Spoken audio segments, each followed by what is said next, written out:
Hello दोस्तों, आज का हमारा टॉपिक है क्लास 12th फिजिक्स में। आज हम पढ़ेंगे कूलाम का नियम क्या होता है और इससे संबंधित न्यूमेरिकल यानी आंकिक प्रश्न की भी बात करेंगे। तो चलिए स्टार्ट करते हैं आज की क्लास। कूलाम का नियम क्या होता है? कूलाम का नियम क्या होता है, पहले तो ये जान लें। कूलाम में दो प्रकार के बल कार्य करते हैं। पहला होता है आकर्षण और दूसरा होता है प्रतिकर्षण। आकर्षण का मतलब ऐसा बल जो क्या करता है, एक दूसरे की ओर क्या करे, आकर्षित हो जाएं। और प्रतिकर्षण का मतलब क्या होता है, जो एक दूसरे से विपरीत दिशा में क्या हो जाएं। तो ऐसे बल को हम क्या प्रतिकर्षण बल कहते हैं। आकर्षण प्रतिकर्षण का मतलब होता है एट्रैक्शन। ये देखो लिखा है इस पे, कौन सा होता है, रिपल्सन, और हमारा एक होता है एट्रैक्शन। ये दोनों फोर्स हमारे क्या होते हैं, कूलाम के नियम में कार्य करते हैं। तो कूलाम के नियम के अनुसार हम कह सकते हैं कि माना कि जो है दो बिंदु हैं, बिंदु ए और बिंदु बी। बिंदु ए से बिंदु बी तक की जो हमारी दूरी है वो हमारी कितना है, r है। बिंदु ए पर q आवेश रखा है q1 और बिंदु बी पर q2 आवेश रखा है। तो अकॉर्डिंग टू दिस लॉ यानी according to Coulomb's law, the force of attraction or repulsion between two charged bodies is directly proportional to the product of their charges and inversely proportional to the square of distance between them। कहने का मतलब क्या है कि coulomb का नियम कहता है किन्हीं दो बिंदुओं पर कार्य करने वाला आकर्षण अथवा प्रतिकर्षण बल उनके आवेशों के q1 q2 के गुणनफल तथा उनके बीच की दूरी के वर्ग के क्या होता है, उनके बीच की दूरी के वर्ग के व्युत्क्रमानुपाती होता है। फिर से सुन लो, किन्हीं दो बिंदुओं पर कार्य करने वाला आकर्षण अथवा प्रतिकर्षण बल उनके बिंदुओं पर लगने वाला q1 तथा q2 आवेशों के गुणनफल के अनुक्रमानुपाती तथा उनके बीच की दूरी के वर्ग के व्युत्क्रमानुपाती होता है। ठीक है। अब इस नियम के अनुसार पहला पॉइंट हम लोग लिखेंगे कि कार्य करने वाला बल कौन सा, आकर्षण अथवा प्रतिकर्षण बल, उनके आवेशों के यानी q1 q2 के गुणनफल के क्या है, अनुक्रमानुपाती है। पहला पॉइंट तो लिख दिया f। ये जो देख रहे हो अल्फा जैसा साइन है, ये हमारा क्या है, ये हमारा प्रोपोर्शनलिटी का साइन होता है, यानी अनुक्रमानुपाती या क्रमानुपाती का साइन होता है। अब दूसरा पॉइंट क्या लिखेंगे, कार्य करने वाला आकर्षण अथवा प्रतिकर्षण बल यानी रिपल्सिव और एट्रैक्शन, ये जो दोनों बल होते हैं, कार्य करने वाला आकर्षण अथवा प्रतिकर्षण बल उनके बीच की या उन बिंदुओं के बीच की दूरी के वर्ग के व्युत्क्रमानुपाती होता है, यानी F इज इनडायरेक्टली प्रोपोर्शनल या इनवर्सली प्रोपोर्शनल टू 1/r²। इसको इक्वेशन 1, इसको इक्वेशन 2 दे दिया।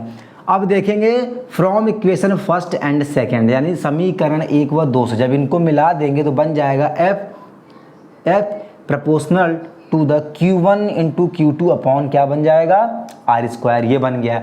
जब यहाँ पर हम प्रोपोर्शनल हटाते हैं तो यहाँ पर एक वैल्यू हमारी आ जाती है क्या, k। क्या आ जाती है, k। q1 q2 अपॉन कितना, r²। यहाँ जो हमारा k होता है, हमारा क्या होता है, k हमारा होता है डाई इलेक्ट्रिक कांस्टेंट यानी परावैद्युतांक होता है। क्या होता है, परावैद्युतांक होता है, कांस्टेंट होता है, जिसकी वैल्यू होती है 1/4 पाई एप्सिलॉन नॉट होती है। ये इसकी क्या होती है, वैल्यू होती है। अगर हम यही k की वैल्यू उठा के यहाँ पे रख देंगे तो क्या बन जाएगा, F = 1/4 pi epsilon not q1 q2 upon r², और इसकी यूनिट होती है कितना, न्यूटन। यही इसका क्या होता है, फार्मूला होता है। F = 1/4 pi epsilon not q1 into q2 upon r²। यहाँ पर जो 1/एप्सिलॉन नॉट है तो k की वैल्यू होती है, सबको पता है, बता दिया अभी। इसकी वैल्यू क्या होती है, इसकी वैल्यू होती है 9.0 इंटू 10⁹। यहाँ पर 0 हटा भी देंगे तब भी कोई फ़र्क पड़ने वाला नहीं है। ध्यान रहे इसकी यूनिट जो है लिखने में बच्चे गलत करते हैं, न्यूटन मीटर स्क्वायर पर कूलाम स्क्वायर होता है। पेपर में MCQs में पूछे जाने वाला प्रश्न है ये। अब यही अगर वैल्यू हम उठा के यहाँ पर पुट कर देंगे, इसकी जगह रख देंगे तो आ जाएगा 9.0 into 10⁹ into q1 q2 upon r²। ये इसका क्या हो जाएगा, फार्मूला आ जाएगा। अब हम देखते हैं इस पर एक कांस्टेंट लिखा है, कुछ वैल्यू दे रखी है एप्सिलॉन नॉट। क्या बोलते हैं? एप्सिलॉन क्या नॉट, ये लिखा होता है, या एप्सिलॉन जीरो भी कहते हैं। तो जो यूनिट होती है एप्सिलॉन नॉट की, जो यूनिट होती है हमारी क्या होती है? कूलम्ब स्क्वायर पर न्यूटन मीटर स्क्वायर होती है। वैल्यू ऑफ एप्सिलॉन नॉट, इसकी वैल्यू कितनी होती है? 8.85 इंटू 10⁻⁻12 कूलम्ब स्क्वायर पर न्यूटन मीटर स्क्वायर होती है। और इसका जो डायमेंशन यूनिट होती है, यानी डायमेंशन का मतलब होता है बीमीय सूत्र, जो हम लोग फर्स्ट ईयर में पढ़े होंगे, इसकी होती है m⁻⁻1 l⁻⁻3 t⁻4 a square होती है। ये पूरा कूलम्ब के नियम की क्या थी? व्याख्या थी। इसमें जो हम अभी लास्ट वाला पॉइंट आप लोगों को बताए हैं, कौन सा? ये डायमेंशन यूनिट। तो डायमेंशन यूनिट यानी बीमीय सूत्र जो है, इसका हम अलग से एक वीडियो बना देंगे, जिससे कि सारी चीज़ें समझा देंगे कि डायमेंशन यूनिट होती क्या है और इसे निकालते कैसे हैं। फर्स्ट ईयर वाले बच्चे अच्छे से जानते होंगे इसको। तो ये रही कूलम्ब के नियम की पूरी व्याख्या, उम्मीद है कि समझ में आया होगा। अब इस पर हम एक प्रश्न की बात कर लेते हैं कि इस पर बेस्ड न्यूमेरिकल कैसे बोर्ड एग्जाम में आता है। तो चलते हैं न्यूमेरिकल की ओर।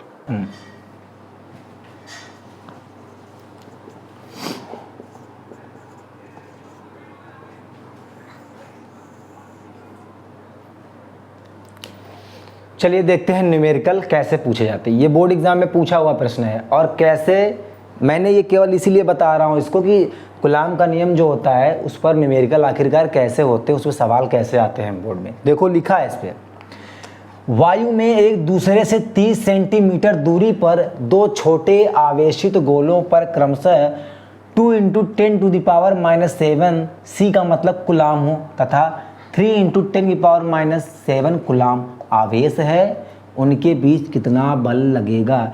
यानी जो हमारा रिपल्शन और अट्रैक्शन फोर्स होता है उसकी वैल्यू हमें क्या करनी है? बतानी है। उसकी वैल्यू हमें क्या करनी है? बतानी, यानी F की वैल्यू यहाँ क्या करनी है? हमको बतानी है। यहाँ पर Q1 Q2 यानी जो हमारे क्या चार्ज्ड हैं, कौन कौन से चार्ज हमारे हैं? Q1 और Q2, इनकी वैल्यू दी है, और उनके बीच की जो डिस्टेंस थी उसकी वैल्यू दी है। अभी हमने आप लोगों को ये डायग्राम से मैंने क्या क्या समझा था। यहाँ पे मान लिया Q1 है और यहाँ पे क्या था? Q2 है। इसकी वैल्यू हमारी देखो कितनी गिवन दे रखी है। इस पे देखो ध्यान से अगर देखेंगे तो कितना दिया है? 2 × 10⁻⁻⁷ कितना है? -7 कूलम्ब है। और इसकी वैल्यू कितनी गिवन है? देखो 3 × 10⁻⁻7 कूलम्ब इस पे भी दिया हुआ है। और जो इनके बीच हमारी क्या थी? डिस्टेंस थी। इनके बीच जो डिस्टेंस थी वो भी मेरी वैल्यू गिवन है। कितनी दे रखी है? R बराबर हमारा इस पर दिया हुआ है कितना? 30 सेंटीमीटर, यानी 30 सेंटीमीटर। तो 30 सेंटीमीटर को सबसे पहले हम क्या करेंगे? इसको मीटर में चेंज कर लेंगे। तो यहाँ पर जो R की वैल्यू है वो हमारी कितनी आ जाएगी? 30 × 10⁻⁻2 ये आ जाएगा मीटर में। ये हमारा किस में आ जाएगा? मीटर में आ जाएगा। अब हम ये यहाँ पर जितनी वैल्यू हमारी हैं, Q1 की वैल्यू हमारी ये है, Q2 की वैल्यू हमारी ये दे रखी है, और R की वैल्यू मैंने यहाँ से निकाल ली है। अब ये सारी वैल्यू कूलम्ब के नियम पे यानी इस फॉर्मूले पे हमें क्या करना है? रखना है। इस फॉर्मूले क्या करना है? इस पे रखना है। चलो रखो, इस पे देखो, और फिर उसके बाद सॉल्यूशन हमारा आंसर आ जाएगा। यानी जो F की वैल्यू दे रखी है वो कितना दे रखी है? 1/4 पाई एप्सिलॉन नॉट। ये भी मैं लिख देता हूँ, 1/4 पाई एप्सिलॉन नॉट की जो वैल्यू है वो 9 × 10 की पावर कितना बताया था? 9 बताया था। न्यूटन मीटर स्क्वायर बटा कूलम्ब स्क्वायर, ये इसकी यूनिट होती है, लिख लेना। तो जो F की वैल्यू आई 9 × 10 की पावर कितना आ गई? 9। अब यहाँ पर अगर देखें ध्यान से तो यहाँ पर क्या दिया है वैल्यू हमारी Q1 और Q2 की? ये दे रखा है कितना? 2 × 10 की पावर कितना दे रखा है? -7। और यहाँ पर क्या दे रखा है? 3 × 10 की पावर -7 ये दिया है। और जो R की वैल्यू हमारी गिवन है वो कितना है? R की वैल्यू हमारी कितनी है? 30 × 10⁻2 का होल स्क्वायर। तो जो वैल्यू हमारी आने वाली है कितना आ जाएगा? देखो 9 × 2 × 3 ये ले लिया इंटू, अब 10 टू द पावर कितना था? -7। बेस जब सेम होते हैं तो जो हमारे पावर होते हैं वो ऐड हो जाते हैं। तो ये -7 है, और यहाँ पे 10 की पावर 9 था तो ये प्लस का 9 हो जाएगा। ये इतना चीज़ हो गया। नीचे देखें तो यहाँ पे 2 बार इसको लिखेंगे 30 या 30 × 30। अब यहाँ पे देख क्या लिख देंगे? 10 की पावर -4 हो जाएगा। अब अगर इसको देखें यहाँ पर हम, तो जो f की वैल्यू हमारी आने वाली है, अगर इसको हम काटने हैं तो चलो कट करते हैं इसको। देखो यहाँ जो देख रहे हो माइनस का जो 4 है, माइनस का जो 4 है यहाँ पर 0, यहाँ पर 1 0 1 0 ये कट गया, तब 2 यहाँ पर घट जाएंगे, तो ये भी कट जाएगा, तो माइनस कितना बच जाएगा, 2 बच जाएगा। तो यहाँ कितना होगा, 3 3 जा कितना है 9, तो ये 3 इस पूरे 9 से क्या हो जाएगा, कट जाएगा। तो यहाँ बचा कितना, यहाँ बच गया हमारा 6 और इंटू 10 टू दी पावर, देखो ध्यान से, 7 और 7 हो गया माइनस का 14, यानी 14 माइनस का, और उसमें से 9 घटा देंगे तो कितना बच जाएगा, माइनस का 5, माइनस कितना बच जाएगा 5 इंटू 10 टू दी पावर। अगर देखें तो यहाँ पर 10 की पावर -2 था, जब ऊपर आएगा तो कितना हो जाएगा, प्लस का 2 हो जाएगा। अब अगर देखें जो f की वैल्यू हमारी आएगी तो 6 इंटू 10 टू दी पावर, यहाँ पर माइनस का 5, यहाँ पर प्लस का 2, तो आ जाएगा माइनस का 3, और इसका आंसर जो आ जाएगा क्या आ जाएगा, न्यूटन, यानी कितना आ जाएगा, ये हमारा क्या हो जाएगा, आंसर हो जाएगा। तो इस सूत्र पर या इस फार्मूले पर यानी कूलाम के नियम पर आधारित ऐसे ही प्रश्न बोर्ड एग्जाम में पूछे जाते हैं। उम्मीद है कि चाहे जितने भी प्रश्न आएंगे इस तरह आप तुरंत हल कर देंगे। ठीक है, मिलते हैं नेक्स्ट वीडियो में।